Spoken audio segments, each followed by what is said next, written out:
ब्रह्मपुर स्थानीय महात्मा गांधी स्टाडियम रे आरंभ होईची सीआईएससी U17 राज्यस्तरीय क्रिकेट प्रतियोगिता। एमएबी स्कूल पक्षरु आयोजित एही प्रतियोगिता रे ओडिशार 6टी जोनर दल अंशग्रहण करिसेंती।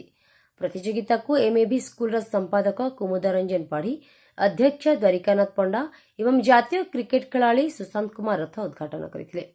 प्रथम मैच झारसुगुड़ा जोन और बलांगीर जोन मध्य खेला जाइतला।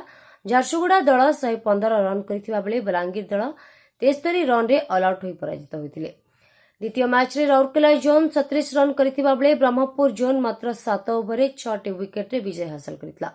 अनेक मैच रे कटक भुवनेश्वर जोन 106 रन करथिबा बेले झारसुगुड़ा जोन 70 रन रे पराजित होइतिला।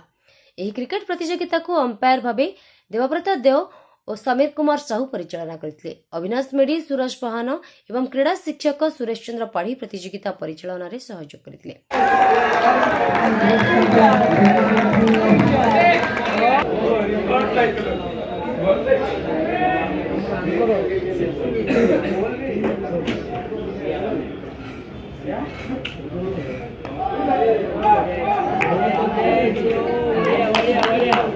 ब्रह्मपुर गोपालकृष्ण रेड्डी को रिपोर्ट, गंजाम समाचार।